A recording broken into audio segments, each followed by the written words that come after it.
ಗುರುವಿನ ಮಹತ್ವ ಬಹಳ ದೊಡ್ಡದು.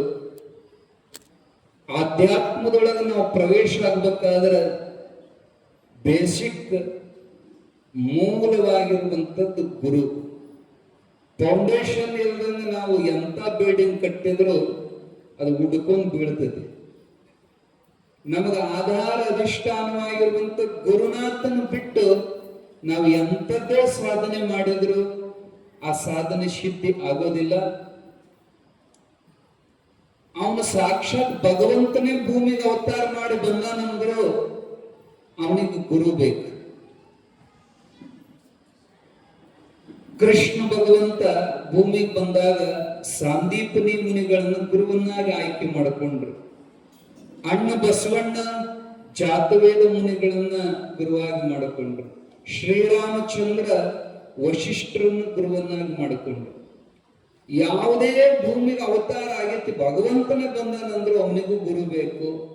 ಆದರೆ ನಾವು ನೀವೆಲ್ಲ ದೊಡ್ಡ ತಪ್ಪೇನ್ ಮಾಡ್ತಾ ಇದ್ದೀವಿ ಅಂದ್ರೆ ನಮಗೆ ಹತ್ತಕ್ಕೂ ಗುರುಗಳು. ನಾವು ಬಹಳ ಶಾಣ್ಯರದವಿ. ನಾವೆಲ್ಲ ಪುಸ್ತಕ ಓದಿ ತಿಳ್ಕೊಂಡಿವಿ. ಕೆಲವು ಮಂದಿಗೆ ಚಟ ಇರ್ತೈತಿ, ಆಧ್ಯಾತ್ಮ ತಿಳ್ಕೊಬೇಕಂತ ಪುಸ್ತಕ ಬೆನ್ನತ್ತಾರೆ. ಪುಸ್ತಕಗಳನ್ನು ಓದಿದ್ರ ಶಬ್ದಗಳನ್ನು ಕಲಿಬಹುದು ಹೊರತು ಅದರ ಮರ್ಮ ನಿಮಗೆ ಅರ್ಥ ಆಗೋದು. ಸದ್ಗುರುನಾಥನ ಹೊರತು ನಮಗೆ ಮುಕ್ತ ಮಾಡಕ್ ಯಾರಿಗೂ ಸಾಧ್ಯ ಇಲ್ಲ. ಗುರು ತೋರಿಸದಲ್ಲದೆ ಕಾಣಿಸದಣ್ಣ. ಶಾಸ್ತ್ರಗಳು ಪುಸ್ತಕಗಳು ಏನ್ ಮಾಡ್ತಾವಂದ್ರ ಅಹಂಕಾರ ಹೆಚ್ಚು ಮಾಡ್ತಾವ. ನಾ ಬಾಳ ಓದೇನಿ, ನಾ ಬಾಳ ಜಾಣದೀನಿ, ನನಗೆ ಅಷ್ಟು ವಚನ ಬಾಯ್ಪಾಟ್ ಅದಾವ. ಇವೆಲ್ಲ ಅಧ್ಯಯನ ಮಾಡ್ತಾ ಮಾಡ್ತಾ ನಮ್ಮ ತಲೆ ದೊಡ್ಡದಾಗತ್ತೆ ಹೊರತು ನಮ್ಮ ಹೃದಯ ಗ್ರಂಥಿ ಛೇದನ ಆಗೋದಿಲ್ಲ. ನಮ್ಮ ಅಜ್ಞಾನ ಕಳೆಯುವಂತ ಶಕ್ತಿ ಸದ್ಗುರುನಾಥಗ ಐತೆ ಹೊರತು ಪುಸ್ತಕಕ್ಕಿಲ್ಲ. ಒಂದ್ ಗಂಡ ಹೆಂಡತಿ ಜಗಳ ಮಾಡಿದ್ರು, ಮಾತಾಡ್ಸೋದು ಬಿಟ್ಟಿದ್ದು. ಮಾತು ಬಂದಾಗಣ ಇವ ದಿನ 8 ಗಂಟೆಗೆ ಏಳೋ ಮನುಷ್ಯ, ಅವಂದ ಅರ್ಜೆಂಟ್ ಒಂದೇನೋ ಕೆಲಸ ಇತ್ತು. ಅವನ ಸುಖನಾಗ 4ಕ್ಕೆ 5ಕ್ಕೆ ರೈಲು ಹತ್ತಬೇಕಾಗಿತ್ತು. ಹೆಂಡತಿನರ ಎಬ್ಬಿಸ್ಬೇಕು. ಅಕ್ಕಿಗೆ ಇವ ಮಾತಾಡಂಗಿಲ್ಲ. ಏನ್ ಮಾಡಿದ, ಅಕ್ಕಿಗೆ ಚೀಟಿ ಬರೆದಿಟ್ಟು ಮಕ್ಕೊಂಡುತ್ತೆ ದಿಂಬಿಗೆ. ನಾಳೆ ಬೆಳಗ್ಗೆ 4 ಗಂಟೆಗೆ ನಾನು ಎಬ್ಬಸಂತ ಚೀಟಿ ಬರೆದಿಟ್ಟು ಮಕ್ಕೊಂಡ.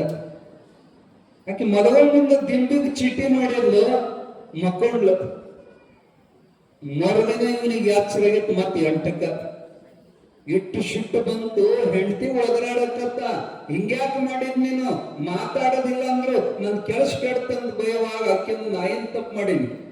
ಯಾವಸಂದ್ರೆ ಯಾಕೆ ಅವಶ್ಯವ ಅಲ್ಲಿ ನೋಡೋದು ನಿನ್ ಚೀಟಿ, ಅಲ್ಲಿ ನಿನ್ ಮಕ್ಳಿಗೆ ನಿನ್ ತೆಗೆದಿಗೆ ಚೀಟಿ ಇಟ್ಟಾನೆ. ಇಲ್ಲಿ ನೋಡೋದಂದ್ರೆ ಏನ್ ಚೀಟಿ, ಕರೆಕ್ಟ್ 4 ಗಂಟೆಗೆ ಯಾಕೆ ಚೀಟಿ ಬರೆದು ಇಟ್ಟಿದ್ಲು.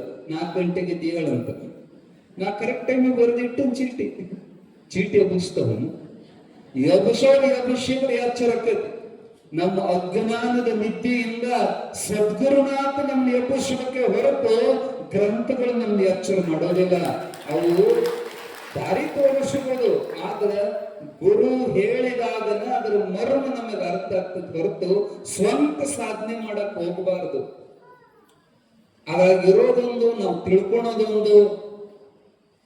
ಬೀಡು ಪಂಡಿತರಂತಾರವರಿಗೆ ಅರ್ಧಂಬರ್ಧ ಓದ್ಕೊಂಡು ನಮ್ಮ ಹತ್ರ ಬಾಳ ಮಂದಿ ಅಂತವ್ರು ಭೇಟಿ ಆಗ್ತಿರ್ತಾರ. ವಾದ ಹಾಕಕ್ ಬರ್ತಾರ, ತಮ್ಮ ಜ್ಞಾನ ಪ್ರದರ್ಶನ ಮಾಡಕ್ ಬರ್ತಾರ ನಮ್ಮ ಮುಂದೆ.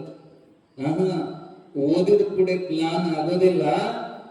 ತನುಭಾವ ಹೋಗ್ಬೇಕಾಗಿತ್ತಂದ್ರ, ಅಹಂಭಾವ ಹೋಗ್ಬೇಕಾಗಿದ್ರೆ ಗುರು ಶಿಕ್ಷೆಯಿಂದನೇ ನಮ್ಮ ಈ ಚಿಚ್ಚಡ ಗ್ರಂಥಿ ಭೇದನೆ ಆಗುವಂಥದ್ದು ಇರಲಿ ಅಂತ ಸದ್ಗುರುನಾಥನನ್ನು ಹುಡುಕುವ ಸಲುವಾಗಿ ಸಿದ್ಧಾರೂಢಕ್ಕೆ ಹೊಂಟಾನ.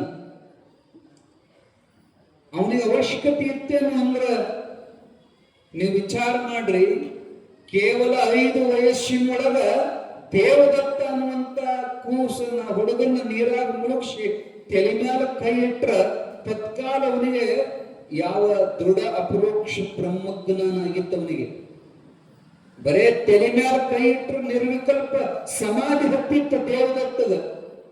ಇನ್ನೊಬ್ಬರಿಗೆ ಸಮಾಧಿ ಹಚ್ಚೋ ತಾಕತ್ತಿರೋ ಸದ್ಗುರುನಾಥಗ ತನಿಗೆ ಸಮಾಧಿ ಹಚ್ಕೊಳಕ್ ಬರ್ತಿದ್ದಿಲ್ಲ. ತಾನು ಮುಕ್ತನಾದ್ರೂ ಕೂಡ ನಮ್ಮ ನಿಮ್ಮೆಲ್ಲರ ಸಲುವಾಗಿ ಗುರುವನ್ನು ಹುಡುಕೊಂಡು ನಾಟಕ ಮಾಡಕತ್ಯಾನ. ನಾನು ಮಾಡ್ಲಿಲ್ಲ ಅಂದ್ರೆ ಇವರು ಮಾಡೋದು ಬಿಡ್ತಾರ. ನಮ್ಮ ಫಾಲೋ ಮಾಡೋ ಮಂದಿ ಬಹಳ ಇರ್ತಾರ. ನಾವು ಏನ್ ದೊಡ್ಡವರಂತಿದೀವಲ್ಲ, ಈ ಸಮಾಜದೊಳಗ ಗುರುಗಳಂತ ಆದವರು, ಈ ಸಮಾಜದಾಗ ಹಿರಿಯರು ಯಜಮಾನ್ರಂತ ಏನಿರ್ತಾರ ಅವ್ರು ಬಹಳ ಎಚ್ಚರ ಇರ್ಬೇಕು. ಸಣ್ಣವರೆಲ್ಲ ನಮ್ಗೆ ಫಾಲೋ ಮಾಡ್ತಾ ಇರ್ತಾರ. ನಾವು ಸಣ್ಣವರಿದ್ದಾಗ ಒಂದು ಗಾದಿ ಮಾತು ಅಂತಿದ್ರು, ಮಾಸ್ತರ್ ನಿಂತ ಹುಚ್ಚು ಹೊಯ್ದಂದ್ರ ಹುಡುಗರು ಓಡಾಡ್ಕೊಂತ ಹುಚ್ಚು ಹೋಯ್ತವಂತ. ಅರ್ಥ ಏನು? ಮಾಸ್ತರ್ ಬಹಳ ಎಚ್ಚರ ಇರ್ಬೇಕಂತ. ಗುರು ಮಾರ್ಗದರ್ಶಕನಾದ ಒಂದು ಎಡವಿದ ಅಂದ್ರೆ ಅದನ್ನ ನೋಡಿ ಉಳಿದವರೆಲ್ಲ ಎಡವುತ್ತಾರ. ಅದಕ್ಕ ಸದ್ಗುರು ಆದಂತವನು ತೋರ್ಸಕತ್ಯಾನ. ಮಾಸ್ತರ್ ಎಲ್ಲ ಗೊತ್ತೈತಿ, ಆದ್ರೂ ಬೋರ್ಡಿನ ಮ್ಯಾಲ ಈ ಬರಿತಾನ. ಅವನಿಗೇನು ಗೊತ್ತಿಲ್ಲನು ಅವನ ಸಲುವಾಗಿ ಬರ್ಕೊಳ್ಳೋದಿಲ್ಲವ, ಕಲಿಸೋ ಸಲುವಾಗಿ ಅಕ್ಷರ ಹೆಂಗ ಬರೀತಾನಲ್ಲ ಹಂಗ ಗುರುನಾಥ ಸಾಕ್ಷಾತ್ ಭಗವಂತನೇ ಭೂಮಿಗೆ ಬಂದ್ರು ಕೂಡ ಗುರುವನ್ನು ಹುಡುಕೊಂಡು ನಾಟಕ ಮಾಡಿ ಹೊಂಟನ. ಅವನು ಇಬ್ಬರು ಬೆನ್ನು ಹತ್ಯಾರ. ಯಾರು? ಸೋಮ ಭೀಮ. ಹಸುಗೊಂಡು ಕಂಗಾಲಾಗಿದ್ರು, ಊಟ ಸಿಗುತ್ತೋ ಅದೆಲ್ಲ ಕತೆ ಕೇಳಿರಿ. ಮಧ್ಯರಾತ್ರಿ ಬಸ್ಕೊಂಡು ಹೊಂಟ. ಇವನ್ ಎಲ್ಲಿ ಬೆನ್ನು ಹತ್ತಿದೀವಪ್ಪ ನಾವು? ನಿದ್ರೆಲ್ಲ ನೀರಡಿಕಿಲ್ಲ, ಕತ್ತಲದಾಗ ಅಂಜ್ಕೊಂತ ಹೆಂಗೋ ದಾಟಿದ್ರು. ಬೆಳಕು ಹರಿತು. ಇವ ಹಸುಗಟ್ಟಿ ಅನ್ನಂಗಿಲ್ಲ ಅವನು ಮುಂದ. ಅವರಿಗೆ ದಿನಾ ನಸುಕಿನ್ಯಾಗ ಎದ್ದ ಕೂಡ್ಲೆ ನಾಷ್ಟ ಮಾಡಿ ರೂಢಿ. ಇಲ್ಲಿ ನೋಡಿದ್ರೆ ಏನಿಲ್ಲ, ಹೊಟ್ಟಿಗೆ ಹಂಗ ಹೊಟ್ಟೆ ಶೇಕತೇತೋ, ಉಣ್ಣಾಕ್ ಬಂದಿರಿ ನೀವಿಲ್ಲ ನಮ್ ಕೂಡ ಬೈತಿದ್ದವ್ರಿಗೆ. ಶಿವಾಯ ನಮನ್ರಿ, ಭಗವಂತನ ಧ್ಯಾನ ಮಾಡ್ರಿ. ಅವ್ರಂತಿದ್ರು ಇವ್ ಹಚ್ಚಿದ್ನಪ್ಪ ಇವ್ ಹಳೆ ಪುರಾಣ ಅಲ್ಲ. ಹಸುಗೊಂಡು ಹೊಟ್ಟೆ ಹುಳ ಓಡಾಡ ಮುಂದ ಶಿವಾಯ ನಮ ಅಂದ್ರೆ ದೇವ್ರ ಕಡೆ ಮನಸ್ಸು ಹೋಗತ್ತೇನು? ಹೊಟ್ಟು ಸಮಾಧಾನ ಇತ್ತಂದ್ರೆ ಚಿತ್ತ ಮನುಷ್ಯನ ಭಗವಂತನ ಕಡೆ ಹೋಗ್ತೈತಿ. ಐತರೆ ಶ್ರುತಿಯ ಪ್ರಥಮ ಕಾಂಡದೊಳಗೆ ಭಾಷ್ಯಕಾರರು ಇದನ್ನೇ ಹೇಳ್ತಾರ. ಚಿತ್ತ ಸಮಾಧಾನ ಇತ್ತಂದ್ರ ಅದು ಬ್ರಹ್ಮಾನುಸಂಧಾನಕ್ಕೆ ಬರ್ತದೆ ಅಂತ ಹೇಳ್ಯಾರ. ಮತ್ ಹೊಸದ ಚಂಚಲಾದ ಹೊತ್ನ್ಯಾಗ ಎಲ್ಲಿ ದೇವರು ಸಿದ್ಧಾರೂಢಕ್ಕೂ ಶಾಸ್ತ್ರ ಹೇಳಕತ್ರ ಅವರು. ಅವಾಗ ಶಿಪ್ ಅಂತಾನ, ನೋಡ್ರಿ ನೀವು ತಪ್ಪು ತಿಳ್ಕೊಂಡಿರಿ, ಇಷ್ಟು ಶಾಣ್ಯರದಿರಿ ನೀವು, ಆದ್ರೆ ಸ್ವಲ್ಪ ತಪ್ಪು ತಿಳ್ಕೊಂಡಿರಿ. ಏನ್ ಗೊತ್ತಾ, ನಮ್ಮ ಹೃದಯ ಕಮಲದೊಳಗ ಅಷ್ಟ ದಳಗಳು 8 ದಳಗಳು ಬರ್ತವೆ. ನಮ್ಮ ಮನಸ್ಸು ಯಾವ ದಳದ ಮೇಲೆ ಹೋಗ್ತೈತಿ ಆಯಾ ಭಾವನೆಗಳು ನಮಗೆ ಪ್ರಕಟ ಆಗ್ತವೆ. ಅದು ಹಸಿವಿನ ದಳಕ್ಕೆ ಹೋದ್ರೆ ಹಸಿ ಹೋಗ್ತೈತಿ, ಕಾಮನೆಗಳ ದಳಕ್ಕೆ ಹೋದ್ರೆ ಕಾಮ ಉತ್ಪತ್ತಿ ಆಗ್ತೈತಿ, ಈಶ್ವರನ ಧ್ಯಾನದ ದಳಕ್ಕೆ ಹೋತಂದ್ರೆ ಈಶ್ವರ ಅದ್ ನಮ್ಮ ಮನಸ್ಸು ಯಾವ ದಳದ ಮೇಲೆ ಕುಂದಿರ್ತೈತಿ ಅಂತ ಭಾವನೆಗಳು ಬರ್ತಾವಪ್ಪ. ಬಲಾತ್ಕಾರದಿಂದ ಮನಸ್ಸನ್ನು ಜಗ್ಗಿ ತಂದ ಈಶ್ವರ ಧ್ಯಾನಕ್ಕೆ ಹಚ್ಚಿದ್ರಂದ್ರ ಹಸಿವು ಜಯಿಸಲು ಬಿಡ್ತೈತಿ. ಅವಾಗ ನಾವು ಸಣ್ಣವರಿದ್ದಾಗೆಲ್ಲ ಫಿಲ್ಮ್ ಟಾಕೀಸಿಗೆ ತಗೊಂಡು ಹೋಗಿದ್ರು ನಾವು. ಆ ಟಾಕೀಸ್ದಾಗ ಆ ಚಲನಚಿತ್ರ ನೋಡ್ಕೊಂತ ಕುಂತ್ರ 3 ತಾಸು ಟೈಮ್ ಹೋಗಿದ್ದ ಗೊತ್ತಾಕಿದ್ದಿಲ್ಲ, ಹೊಟ್ಟೆ ಹಸಿದು ಗೊತ್ತಾಕಿದ್ದಿಲ್ಲ. ಹೌದಿಲ್ಲ? ಯಾಕ? ನಮ್ಮ ಮನಸ್ಸು ಹಸುವಿನ ಕಡೆ ಹೋಗಿಲ್ಲ, ಅದ್ರ ಮುಳುಗಿ ಬಿಟ್ಟೈತಿ. ಎಲ್ಲಿ? ಸಿನಿಮಾದಾಗ. ಅವಾಗ ಹಸಿವು ಇಲ್ಲ, ಏನು ಹೊರಗಿನ ಪ್ರಜ್ಞನೇ ಇಲ್ಲ. ಯಾಕಂದ್ರೆ ಮನಸ್ಸು ಹಸುವಿನ ದಳಕ್ಕೆ ಹೋಗಿಲ್ಲ. ಅಲ್ಲಿ ಆ ಮನಸ್ಸನ್ನು ಭಗವಂತನ ಕಡೆಗೆ ಜಗ್ಗಿದ್ರ ಆ ಕಾಮ, ಕ್ರೋಧ, ಲೋಭ, ಮೋಹ, ಮದ, ಮತ್ಸರ, ಹಸಿವು, ತೃಷೆ ಇವನ್ನ ನಿಲ್ಲಿಸೋ ತಾಕತ್ ನಮಗೆ ಬರ್ತೈತಿ. ಅಕ್ಕಮಾದೇವಿ ಅದಕ್ಕೆ ಹೇಳ್ತಾಳೆ, ಹಸಿವೆ ನೀನು ನಿಲ್ಲು, ತೃಷೆಯೇ ನೀನು ನಿಲ್ಲು, ಕಾಮವೇ ನೀನು ನಿಲ್ಲು. ಚನ್ನಮಲ್ಲಿಕಾರ್ಜುನ ದೇವರಿಗೆ ಅವಸರದ ಓಲೆಯನ್ನು ಒಯ್ಯುತ್ತಿದ್ದೇನೆ ಅಂತ ಅಕ್ಕಮಾದೇವಿ ಹೇಳಿದನು ಅಂತ ಮತ್ತವರಿಗೆಲ್ಲ ತಿಳಿಸಿ ಹೇಳಿ ಜಕ್ಕೊಂಡು ಹೊಂಟ. ಹೊತ್ತು ಮುಳುಗ್ತು. ಕತ್ಲಾತು ಸಿದ್ಧ ಇನ್ನು ನಮ್ಗೆ ಆಗೋದಿಲ್ಲೋ. ಅಲ್ಲೋ ನಿಮಗೆ ಹೆಂಗ್ ತಿಳಿತೈತಿ? ಈಗ ನಡೋ ದಾರಿಯಾಗ ಇತ್ಲ ಊರಿಲ್ಲ, ಇತ್ಲ ಅಡವ್ಯಾಗ ಮತ್ತೆ ಆಗೋದಿಲ್ಲ ಅಂದ್ರೆ ಹೆಂಗಪ್ಪ? ಅಡವಿ ದಾಟಬೇಕು ನಾವು. ಅವ್ರ ಮನಸ್ಸಿನಾಗ ವಿಚಾರ ಬಂತು, ಇವನ್ನೆಲ್ಲೇ ಬೆನ್ನು ಹತ್ತಿದ್ವಪ್ಪ ನಾವು. ಅಲ್ಲೇ ಒಳಗನ ಜೀವ ಮನಿ ಕಡೆಗೆ ನೆನಪಾಗಕತ್ತು, ಅಪ್ಪ ಅಮ್ಮ ನೆನಪಾಗಕತ್ತು. ಎಷ್ಟು ಆರಾಮ ಇದ್ದೀವಿ, ಎತ್ತು ಹೊತ್ತಿ ಊಟ ಎಷ್ಟು ಮುದ್ದು ಮಾಡ್ತಿದ್ರು, ನಮ್ಮ ಅವ್ವ ಅಳಕತ್ತೇಳನು, ನಮ್ಮ ಅಪ್ಪ ನೆನಸಕತ್ತೇಳನು ಅಂತ ಆ ಕಡೆಗೆ ಸಿದ್ಧಾರೂಢಪ್ಪ ಅಂತಿದ್ದ. ಹಂಗೆಲ್ಲ ಹಳೇದ್ ನೆನಸ್ಕೋಬಾರ್ದು.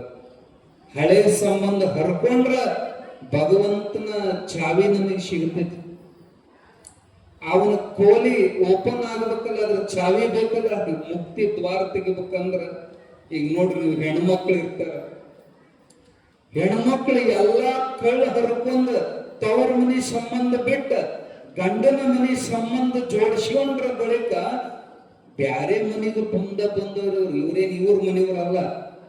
ಆದ್ರ ಹೊಂದಾಣಿಕೆ ಆಗ್ತಾ ಗಂಡನ ಯಾ ನಮನೆ ಹೋಲಿಸ್ಕೊಂತಾರಂದ್ರ ದುಡಿಯಾವವ, ದುಃಖ ಪಡಾವವ, ತರಾವವ, ತಂದು ಕೊಡೋದು ಹೆಂಡತಿ ಕೈಯಾಗ. ದುಡ್ಡು ಇಡೋಕ್ ಈಕಿ, ಚಾವಿ ಈಕಿ ಕೈಯಾಗ. ಏನ್ರ ಬೇಕಾದ್ರೆ ಅಕ್ಕಿನ ಕೇಳ್ಬೇಕು. ಇವ ದೊಡ್ಡ ಅಕ್ಕಿ ಕಡೆ ನಿಲ್ಸ್ಕೊಂಡ, ಹೌದಿಲ್ಲ? ಯಾಕ? ನಂಬಿಕೆ. ಈಕಿ ಆ ಕಳ್ಳ ಹರ್ಕೊಂಡ್ ಬಂದಾಳ, ನನ್ನನ್ನೇ ಸರ್ವಸ್ವಂತ ಒಪ್ಕೊಂಡಾಳ ಅಂದ ಒಳಗ ನಂದೆಲ್ಲ ಈಕಿದಂತ ಚಾವಿ ಕೊಡ್ತಾನ.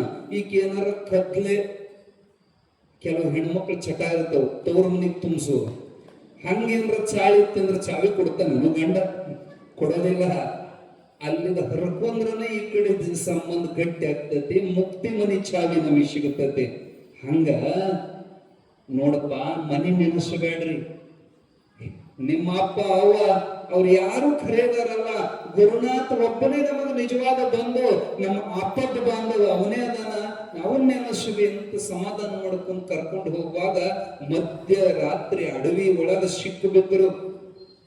ಮುಂದೂ ಇಲ್ಲ ಹಿಂದೂ ಇಲ್ಲ, ಅಡವ್ಯಾಗ ದಾರಿ ತಪ್ಪಿತು. ಅಡವ್ಯಾಗ ದಾರಿ ತಪ್ಪಿತು ಅಂದ್ರೆ ಬಹಳ ಫಜೀತಿ ಆಗ್ತದೆ. ಒಟ್ಟ ದಾರಿ ಸಿಗೋದಿಲ್ಲ. ಹೆದರಿಕತ್ತು, ಎಲ್ಲಿ ದಾರಿ ಇಲ್ಲ, ಕಂಗಾಲಾಗಿ ಸಿದ್ಧನ್ ತಪ್ಪಿಕೊಂಡು, ಸಿದ್ಧ ಇದನ್ನ ಸಾಯ್ತವ ನಾವು, ಅಡವಿ ಹೆಣಾಕ್ತೇವೆ ನಾವು. ಹಿಂಗ ಅನ್ನೋ ಹೊತ್ತಿನಾಗ ಯಾರು ಬಹಳ ಹೆದರ್ತಾರ ಅವ್ರಿಗೆ ಹೆದರಿಸುತ್ತತಿ ಪ್ರಕೃತಿ. ಸಮೀಪದೊಳಗೆ ಒಂದು ಕ್ರೂರವಾದ ಮೃಗದ ಗರ್ಜನೆಯನ್ನು ಕೇಳಿ ತರ ನಡುಗಿದ್ರು. ಅವಾಗ ಸೋಮ ಲಬ ಹೊಯ್ಕೊಳಕತ್ತ. ಅವಳು ಮುಂದೆ ಭೀಮ್ ಧೈರ್ಯ ಹೇಳ್ತಾನೆ, ಸೋಮ ಅಳಬೇಡು, ಹೆದರಬೇಡ, ನಮ್ಮ ಕೂಡಿರವ ಸಾಮಾನ್ಯದವಲ್ಲ, ಸತ್ತ ಹಾವು ಬದುಕಿಸಿದವ, ಸತ್ಯ ಎಮ್ಮೆ ಬದುಕಿಸಿದವ, ಸತ್ತ ದೇವದತ್ತನ ಬದುಕಿಸಿದ ಪರಮಾತ್ಮನ ಅವತಾರ ಸಿದ್ಧ ಇರುವಾಗ ನಾವೇಕ್ ಹೆದರೋದು? ಹೆದರಬೇಡ ಅಂತ ಧೈರ್ಯ ತುಂಬಿದ. ಅಂತ ಅವನು ವಿವೇಕವ ಜಾಗೃತ ಆತು. ಅವಾಗ ಸಿತ್ತಂತನ ಅಳಬೇಡ್ರಿ. ಗುರುನಾಥನ ನಮಗೆ ಹೆದರಿಸ್ತಾನ. ಈ ಮುಕ್ತಿ ಮಾರ್ಗ ಅನ್ನೋದು ಸರಳ ಇಲ್ಲ. ಹರ ತನ್ನ ಭಕ್ತರ ತಿರುವಂತೆ ಮಾಡುವ, ಅರೆದು ನೋಡುವ ಕಬ್ಬಿನ ಕೋಲಿನಂತೆ, ಅರಿದು ನೋಡುವ ಚಂದನದಂತೆ, ಗಂಧಾತ್ಯದಂಗ ತೇತಾನ. ಕಬ್ಬು ಗಣದಾಗ ಹಾಕಿ ನುರಿಸ್ತಾನ, ತಿರ್ಕೊಂಡು ತಿನ್ನಂಗ ಮಾಡ್ತಾನ, ಕೊಡಬಾರ ಕಷ್ಟ ಕೊಡ್ತಾನ. ಇವರು ಹೇಡಿಗಳದಾರೋ ಏನು ಶೂರರದಾರೋ ಅಂತ ನನ್ನ ಪರೀಕ್ಷೆ ಮಾಡ್ತಾನ. ಅಂತರಂಗದೊಳಗ ಗುರುನಾಥ ಕುಂತ ನಿಮಗೆ ಹೆದರಿಕೆ ಹಾಕಕತ್ಯಾನ. ಹೇಡಿಗಳಾಗಬೇಡ್ರಿ. ಅಲ್ಪ ದುಃಖಕ್ಕೆ ಭಯಪಟ್ಟು ಶಾಶ್ವತ ಸುಖದ ಮಾರ್ಗವನ್ನು ತ್ಯಜಿಸಿದರೆ ಅಂತ ಹೇಡಿಯ ಮೇಲೆ ಕಲ್ಪಾಂತರಕ್ಕಾದರೂ ಸದ್ಗುರುನಾಥ ಕೃಪೆ ಮಾಡನು. ಹೇಡುಗಳಾಗಬಾರ್ದು ನಾವು. ನೀವು ತೀರರಾಗ್ರಿ ಅಂತ ಧೈರ್ಯ ತುಂಬಿ ಅವ್ರನ್ನ ಕರ್ಕೊಂಡು ಹೋಗುವಾಗ ಅವ ಹೆದರಿ ಸೋಮ ಹೆಜ್ಜೆ ಇಡುವಾಗ ಹೆದರೋರಿಗೆ ಒಂದಿಷ್ಟು ಹೆದರಿಸೋದು ಬಹಳ. ಅವನ ಕಾಲಾಗ ಒಂದು ಬಲವಾದ ಮುಳ್ಳು ಸೇರುತ್ತೆ. ಅಯ್ಯೋ ಅಂತ ಹೊಯ್ಕೊಳಕತ್ತ. ಆ ಮುಳ್ಳು ಬಹಳ ಚೂಪಿತ್ತು, ಇತ್ಲಾಗ ದಾಟಿತ್ತದು. ಅವನ ಅಳೋದನ್ನ ನೋಡಿ ಇಬ್ರು ಸಮಾಧಾನ ಮಾಡಿ, ಒಬ್ಬ ಕೈಕಾಲು ಹಿಡ್ಕೊಂಡ, ಒಬ್ಬ ಹಿಡಿದು ಗಟ್ಟಿ ಮಾಡಿ ಕಿತ್ರ ರಕ್ತ ಚಿಮ್ಮಕತ್ತು. ನಾ ಬಂದದ್ದ ತಪ್ಪಾತಪ್ಪ, ಇದ್ರಾಗಿಂದ ನಾ ಏನಾರ ಬದುಕಿದಂದ್ರ ನನ್ನ ಜನ್ಮದಾಗ ಇಂಥವ್ರು ಸವಾಸ ಮಾಡೋದಿಲ್ಲ ಅಂತ ಅಳಕತ್ತ. ಆಯ್ತು, ಏನೋ ಅದು ಒಂದು ಹುರುಪದಾಗ ಗುರುಗಳನ್ನ ಬೆನ್ನು ಹತ್ತುತ್ತಾರ. ಆದ್ರ ಗುರುಗಳನ್ನ ಕೊನೆಯತನ ಕೈ ಹಿಡಿಯೋದು ಬಹಳ ಕಠಿಣ ಐತಿ. ಇರ್ಲಿ, ಅವಾಗ ಹೆಂಗ ಸಂಭಾಳಿಸ್ಕೊಂಡು ಅವ್ರ ಹಣೆ ಬರುವಂತ ಸುಮಾರು ಇರ್ಬೇಕ್ರಿ. ಅದೇ ವೇಳಕ್ಕನೆ ಕಡಲ್ಲಂತ ಸಿಡ್ಲು ಹೊಡೆಯಕತ್ತು. ಸಿಡ್ಡನ್ ತಪ್ಪಿಕೊಂಡ್ರು ಸತ್ಯಪ್ಪ, ಸಿಡ್ಲು ಹೊಡಿತತಿ, ನಾವು ಸಾಯ್ತೇವೆ ನೋಡ್ರಿ. ಅದು ಸಿಡ್ಲು ಹೊಡೆಯಕತ್ತಂದ್ರೆ ಒಂದಿಟ್ಟು ಮಂದಿ ಚಿಟ್ಟನ ಚೀರ್ತಾರೆ. ನಿಮಗೆ ಹೊಡೆಯೋದಿತ್ತಂದ್ರೆ ನೀವು ಯಾಕೆ ಗವೆಯಾಗಿದ್ದರೂ ಬಿಡೋದಿಲ್ಲ. ಅದು ನಿಮ್ಮ ಹಣೆ ಬರದಾಗಿತ್ತಂದ್ರೆ ಮಗ್ಗಲಾಗ ಹೊಡೆದ್ರೆ ನಿಮ್ಗೆ ಏನಾಗೋದಿಲ್ಲ. ಅದು ಭಗವಂತನ ಇಚ್ಛೆ ಇರ್ತದೆ. ಹೆದರಬಾರದು ಗುಡುಗು ಸಿಡ್ಲಿಗೆ. ಆದ್ರೆ ಅವ್ರು ಚೀರಾಕತ್ರು, ಅಳಕತ್ರು, ಹೆದರಬೇಡ್ರು, ಶಿವಾಯ ನಮ ಅಂದ್ರು. ಚೀರೋದಕ್ಕಿಂತ ಶಿವಾಯ ನಮ ಅಂದ್ರಿ. ಭಗವಂತನ ನೆನಸರಿ. ಕಷ್ಟ ಬಂದಾಗ ಭಗವಂತನ ಧ್ಯಾನ ಮಾಡ್ರಿ ಇಂಥವ್ರು ಧೈರ್ಯ ತುಂಬಿ ಹೋಗುವಂತ ಧಾರಾಕಾರವಾಗಿ ಮಳೆ ಸುರಿಯಕತ್ತು. ಎಲ್ಲ ತೋದ ತಪ್ಪಡೆ ಆದ್ರು, ನಡಗಕತ್ರು. ಸಿದ್ಧನ ಕಾಲು ಹಿಡಿದು ಅಳ್ತಾರಿಬ್ರು. ಸಿದ್ಧ, ನಿನ್ ದೇವ್ರದ್ದಂಗೆ ಈಗ ನಮಗ ಭಗವಂತದ ನೀನ ದೇವ್ರಂತ ನಿನ್ ಕಾಲು ಹಿಡ್ಕೊಂತೀವಿ. ನಮ್ಮ ಅಡವಿ ಹೆಣ ಮಾಡಬೇಡ ಸಿದ್ಧ, ಯಾವ್ದಾರ ಊರಿಗೆ ನಮ್ ಕರ್ಕೊಂಡು ಹೋಗೋ ಅಂತ ಅಳುವಾಗ ದಯಾ ಬಂತು. ಪಾಪ ನನ್ನ ಸಲುವಾಗಿ ಬೆನ್ನು ಹತ್ಯಾರ, ಇಷ್ಟು ಕಷ್ಟ ಪಡಕತ್ಯಾರ. ಏ ಹುಡುಗ್ರ ಅಳಬೇಡ. ಅಲ್ಲಿ ನೋಡ್ರಿ, ದೂರದೊಳಗ ಬೆಳಕು ಕಾಣಿಸ್ತಾ ಇತ್ತು. ದೀಪ ಉರಿಯಾಕತ್ತಂದ್ರೆ ಊರು ಐತಂತ ನಿಶ್ಚಯ ತಿಳ್ಕೋಬೇಕು. ಬರ್ರಿ ಅಂತ ಅವ್ರನ್ನ ಕರ್ಕೊಂಡು ಅವಸರದಿಂದ ಹೆಂಗೋ ಒಂದು ಊರ್ ಹೊರಗ, ಅಷ್ಟೊತ್ತಿಗೆ ಮಳೆ ನಿಂತಿತ್ತು. ಊರ್ ಹೊರಗ ಒಂದು ಗುಡಿ, ಮಧ್ಯರಾತ್ರಿ ಅಲೆ 10:30 11 ಗಂಟೆ ಆಗಿತ್ತು. ಆ ಗುಡಿ ಹೊಕ್ಕರು. ಗುಡಿ ಹೊಕ್ಕ ಅದು ಹನುಮಪ್ಪನ ಗುಡಿ. ಊರ್ ಹೊರಗ ಹಾಳು ಬಿದ್ದಿತ್ತು. ಹೊರಗ ತಣ್ಣದ ಗಾಳಿ ಬೀಸ್ತಿತ್ತು. ತಂಡೀಶ್ವರವಾಗಿ ಅವರು ಮೈಮ್ಯಾಲ ಮುಟ್ಟಂತ ದೋತ್ರ ಅರಿವಿ ಎಲ್ಲ ಹಿಂಡಿ ಒಣಗ ಹಾಕಿ ಬರೇ ಮೈಯಾಗ ಚಳಿ ಹೆಚ್ಚಾತು. ಗರ್ಭಗುಡಿ ಒಳಗೆ ಹೋಗಿ ಬೆಚ್ಚಗಿರ್ತದಂತ ಗರ್ಭಗುಡಿಗೆ ಹೋಗಿ ಶಿವ ಶಿವ ಅಂತ ಹಿಂಗ ಹನುಮಪ್ಪ ಕೈ ಮುಗಿದು ಕುಂದ್ರಬೇಕನ್ನೋದ್ರಾಗ, ಅದು ಯಾಕಾದಾಗ ಕಟ್ಟಿದ್ರು ಏನೋ ಮಣ್ಣಿನ ಗಾಡಿ ಕಳ್ಚ್ಕೊಂಡು ಹೋಗ್ತಾನೆ ಬಿತ್ತವ್ರ ಮೇಲೆ. ಚಿಟ್ಟಂತ ಚೀರ್ತಾರ. ಒಂದು ನೂಲದಾಗ ಪಾರಾಗಿದ್ರು, ಒಂದು ನೂಲದಾಗ ತಪ್ಪಿಸ್ಕೊಂಡಿದ್ರು, ಇಲ್ಲದ್ರ ಗಾಡಿ ಬಿಟ್ಟು ಹೆಣನ ಹಾಕಿದ್ರು. ಬಹಳ ದುಃಖದಿಂದ ದೊಡ್ಡ ಧ್ವನಿ ತೆಗೆದು ಅಳಕತ್ರು. ಸಿದ್ಧನ ದಾರಿ ಹಿಡಿದು ನಮಗಿಂತ ಕಷ್ಟ ಬಂತು, ನಾವು ಬರಬಾರ್ದಾಗಿತ್ತಂತ ಅಳಕತ್ತಿರು. ಸಿದ್ಧ ವಿಚಾರ ಮಾಡಿದ, ಅಲ್ಲೋ ನೀವು ಅಡವೆಯಾಗಿದ್ದಾಗ ಏನ್ ಹೇಳಿದ್ರಪ್ಪ, ಊರಾಗ ಕರ್ಕೊಂಡೋಗಿ ಸಿದ್ಧ, ಊರಿಗೆ ಬಂದ್ರೆ ಆರಾಮ. ಈಗ ನೀವು ಊರಾಗ ಬಂದ್ರು ನಿಮ್ ದುಃಖ ಹಂಗೆ ಐತಲ್ಲೋ. ನೋಡು, ಜಾಗ ಬದಲಿ ಆಗೋದ್ರಿಂದ ನೋವು ಹೋಗೋದಿಲ್ಲ, ಮನಸ್ಸು ಕಂಟ್ರೋಲ್ ಮಾಡೋದ್ರಿಂದ ನೋವು ಹೋಗ್ತದೆ. ನೀವು ಬಾಳ ಮಂದಿ ಅಲ್ಲಿ ಹೋದ್ರು ಸುಖ ಆಕತ್ತನೋ, ಇಲ್ಲಿ ಹೋದ್ರು ಸುಖ ಆಕತ್ತನೋ, ಇದು ತಲೆಯಾಗಿನ ಹುಚ್ಚ. ನಿಮ್ ಹಣೆ ಬರದಾಗ ಎಲ್ಲಿದ್ರೆ ಏನಾಗಬೇಕು ಅದು ಆಗೋದ. ಎಲ್ಲಿ ಹೋದ್ರು ನಿಮ್ ಹಣೆ ಬರೋದ್ ತಿದ್ದಕ್ಕಂತೂ ಸಾಧ್ಯ ಇಲ್ಲ.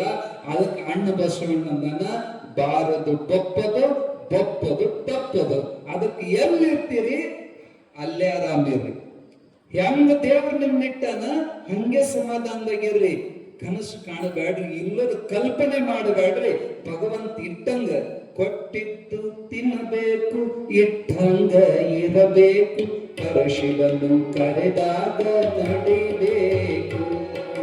ಕೊಟ್ಟಿದ್ದು ತಿನ್ನಬೇಕು, ಇಟ್ಟಂಗ ಇರಬೇಕು. ಪರಶಿವನು ಕರೆದಾಗ ನಡಿಬೇಕು. ಎಷ್ಟೊತ್ತು ಹೇಳ್ಯಾರ ಅವ್ನು ಕೊಟ್ಟದ್ದು ತಿನ್ನಬೇಕು, ಇಟ್ಟಂಗಿರ್ಬೇಕು. ಅಲ್ಲಿ ಹೋದ್ರು ಚಲೋ ಆಕತಿ, ಇಲ್ಲಿ ಹೋದ್ರು, ಅವೆಲ್ಲ ಕಲ್ಪನೆಗಳನ್ನ ಮಾಡಬಾರದು. ಈಗ ನೀವು ಊರಾಗ ಬಂದ್ರು ನಿಮ್ ದುಃಖ ಹಿಂಗ ಉಳಿದತ್ತಲ್ಲೋ ಅಂತ ಅವ್ರು ಇಬ್ಬರು ಹಣಿ ಬಿಡ್ಕೊಂಡ್ರು. ಚಾಲು ಮಾಡಿದ್ದಪ್ಪ ಒಂದು ಪುರಾಣ.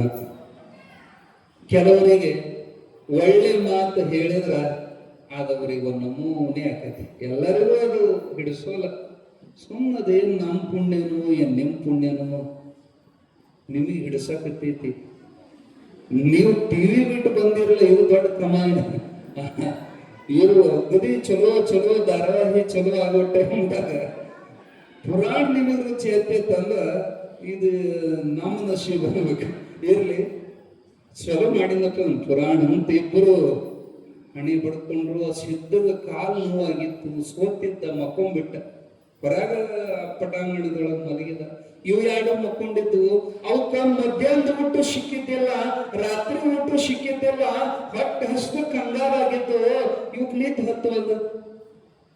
ಸಿದ್ಧ ನಿತ್ಯ ಮಾಡಿದ, ಇವರಿಬ್ಬರಿಗೆ ನಿತ್ಯ ಹತ್ತುವಲ್ದು. ಉಳ್ಳಾಡಿ ಉಳ್ಳಾಡಿ ಅವನ್ ತಿವದ ಇವ, ಇವನ್ ತಿವದವ. ಯಾಕ ಹೊಟ್ಟೆ ಹಸ್ದೋತು? ಏನ್ ನಂಗೂ ಹಸ್ಬೇಕು? ಹೆಂಗ್ ಮಾಡೋದು? ಯಾರದಾರ ಮನೆಗೆ ಹೋಗಿ ಬೇಡ್ಕೊಂಡು ತಿನ್ನೋನು. ಚಲೋ ಹಂಗಾದ ಸಿದ್ಧನ ಎಬ್ಸಂದು. ಮರಯ್ಯ ಅವನು ಎಬ್ಬಿಸಬೇಡ. ಅವ ಎಬ್ಸಿದ್ರೆ ಮತ್ ಪುರಾಣನ ಹೇಳ್ತಾನ. ನಾವಿಬ್ರ ಗಪ್ಪ ಹೋಗಿ ತಿರ್ಕೊಂಡ್ ಬಂದ್ಬಿಡೋಣ ಅಂತ ಸಿದ್ಧನ ಬಿಟ್ಟು ಇಬ್ರು ಊರಾಗ ಹೋದ್ರಿ. ಎಷ್ಟೊತ್ತಿಗೆ? ರಾತ್ರಿ 12ಕ್ಕೆ.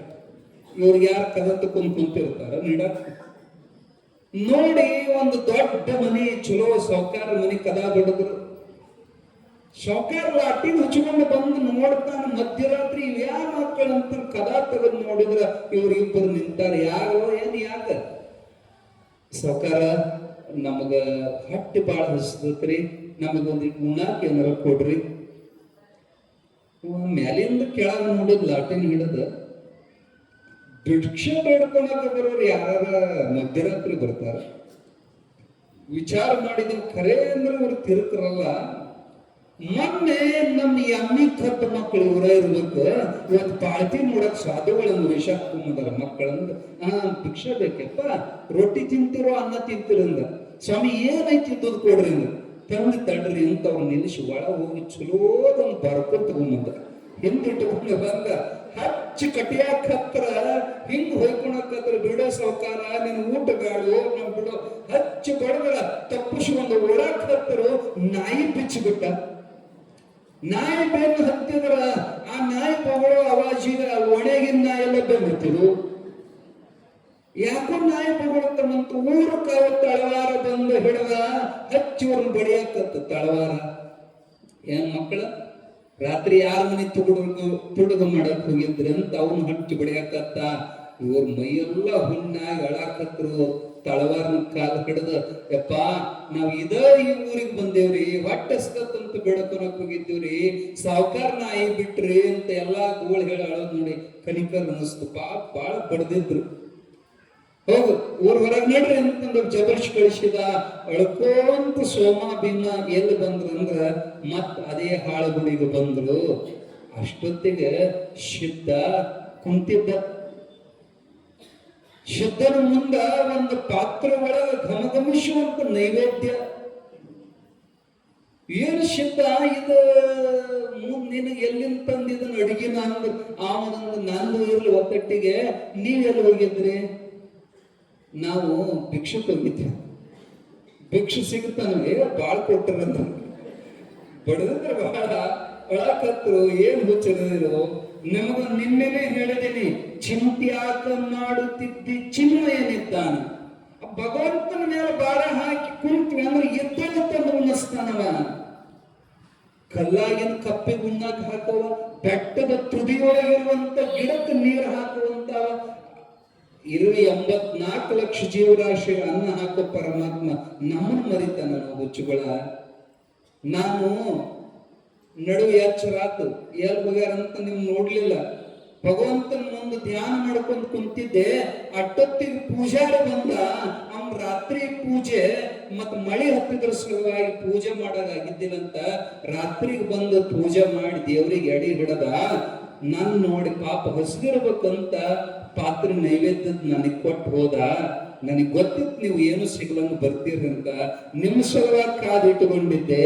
ಬಹಳ ಚಲೋ ಆತ ಬಂದ್ರಿ, ಬರ್ರಿ ಊಟ ಮಾಡೋಣ ಬರ್ರಿ ಅಂತ 3 ಮಂದಿ ಕೂಡಿ ಹೊಟ್ಟೆ ತುಂಬ ಪ್ರಸಾದ ಮಾಡಿದ್ರು. ರಾತ್ರಿ ಮಕ್ಕೊಂದ್ರು. ಬೆಳಗ್ಗೆ ಎಚ್ಚರಾತು. ಎದ್ದ ಕೂಡಲೇ ಇವ್ರಿಬ್ರು ಕುಂತ ಬಿಟ್ಟಿದ್ರು. ಏನು ಇವತ್ತು ನನಗಿಂತ ಮೊದಲು ಎದ್ದೀರಿ? ಹೌದಪ್ಪ ತಯಾರಾಗಿ ಬಂದ್ರು. ಎಲ್ಲಿ ತಯಾರಾಗಿದೆ? ಅಪ್ಪ ನಮಗ ಆಶೀರ್ವಾದ ಮಾಡಂತ ಇಬ್ರು ಕಾಲಿಗೆ ಬಂದ್ರು. ಯಾಕೋ ಎಲ್ಲಿದೆ? ಇಲ್ಲ ನಾವು ಹಳ್ಳಿ ನಮ್ಮ ಊರಿಗೆ ಹೋಗ್ತೇವೆ ಅಂದ್ರು. ಓಹೋ, ನೀವು ತಡೆಯೋರಲ್ಲ, ಕಂಡವ್ರನ್ನ ಕಂಡು ಕೌದಿ ಹೊಲಿಯಕ್ಕೆ ಹೋದ್ರೆ ಏನೋ ಆಗಿತ್ತು ನಂಗ. ಜ್ಞಾನಿಗಳನ್ನ ನೋಡಿ, ಮಹಾತ್ಮರು ನೋಡಿ ನಾವು ಅವರಂಗ ಆಗಬೇಕು ಅಂತ ವೇಷ ಹಾಕೋಬಹುದು ಹೊರತು ಅವರಂತ ಸಹನೆ, ತಿತಿಕ್ಷೆ, ಅವರಂತ ಶ್ರದ್ಧಾ, ಸಮಾಧಾನ, ಉಪರತಿ ಅವರಿಗಿರುವಷ್ಟು ತಡ್ಕೊಳ್ಳೋ ಬುದ್ಧಿ ನಮಗಿರೋದಿಲ್ಲ. ಶಮದಮಗಳ ಕೊರತೆ ಸಿದ್ಧ ಅವ್ರು ನೋಡಿದ. ಒಳ್ಳೇದು ಒಳ್ಳೇದು. ನನಗೂ ಒಂದು ಇದು ಇದು ಏನು ಬಂಧನ, ಇದು ಸ್ನೇಹದ ಸಂಕೋಲೆ ನನ್ನ ಕಟ್ಟಾಕಿತ್ತು. ನೀವು ಹೋದ್ರೆ ಅಂದ್ರೆ ನಾ ಖುಲ್ಲ ಆಗ್ತೇನೆ, ಬಹಳ ಚಲೋ ಆಯ್ತು, ಹೋಗಿ ಬರ್ರಿ ಆಯ್ತು. ಇಷ್ಟಾದ್ರೂ ಧೈರ್ಯ ಮಾಡಿ ನನ್ನ ಕೂಡ ನೀವು ಬೆನ್ನು ಹತ್ತಿದ್ರಲ್ಲ.